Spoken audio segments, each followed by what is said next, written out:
প্রতিষ্ঠান দাঁড়াইলে আপনিও দাঁড়াবেন।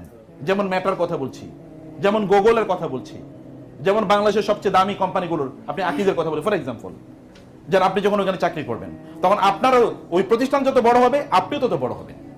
বড় হওয়ার জন্য প্রতিষ্ঠানকে সাপোর্ট দিতে হবে, নিজকে সাপোর্ট দেওয়া হলো এইভাবে, এবং এর মাধ্যমে আপনারা নিজেরা প্রয়োজনে আপনি আপনার এলাকার ডিলারশিপ নেন। একটা এক্সাম্পল বলছি, ওইখানে আপনি ডিলারশিপ নেন, কাজও করেন, ডিলারশিপও নেন। একটা এক্সাম্পল বলছি, ছোট ছোট ব্যবসা শুরু করে দেন, আপনার পণ্য আপনি বিক্রি করেন, বা আপনি একটা লোক তৈরি করে দেন, আপনার কাউকে নিয়োগ দেন যে তুমি এগুলো পণ্য বিক্রি করো, আপনি আবার সাব হ্যান্ড তৈরি করেন। You can do many things.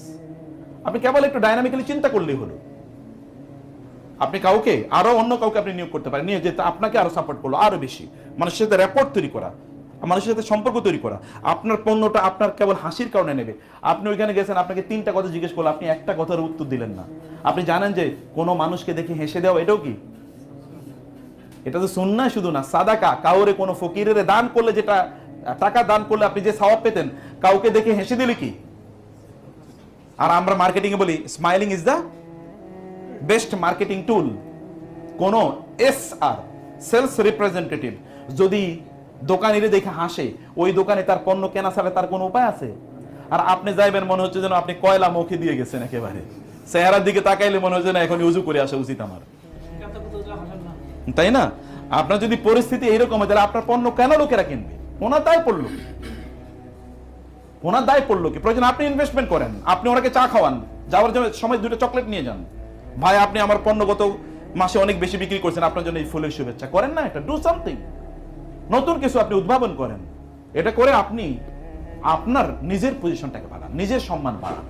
আপনি যত বেশি কাজ করবেন তত সম্মান কি আপনার বাড়বে। কিন্তু আমরা বলছি টাকার মালিক হবেন কি কারণে বলেন তো?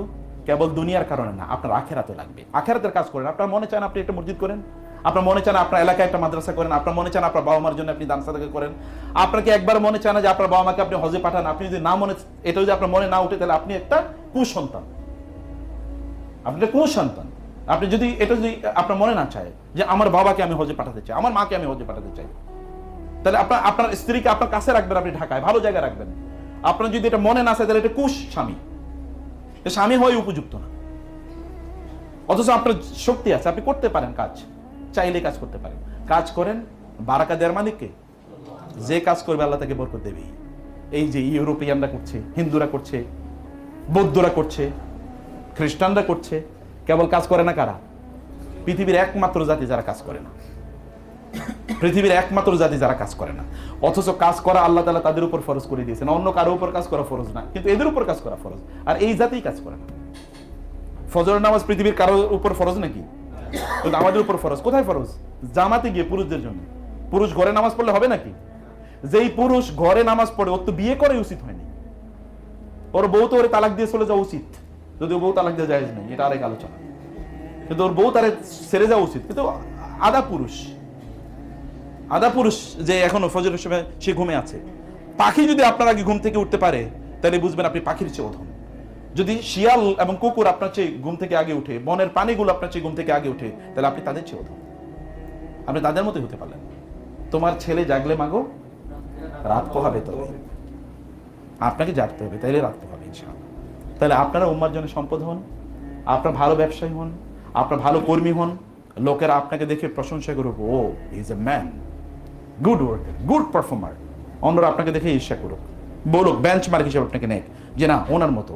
আপনি মার্কেটিং সম্পর্কে পড়াশোনা করেন, প্রচুর পরিমাণ ইউটিউবে ফ্রি ভিডিও আছে, প্রচুর শুনুন কি করতে হবে, প্রচুর ব্যাপক পরিমাণ।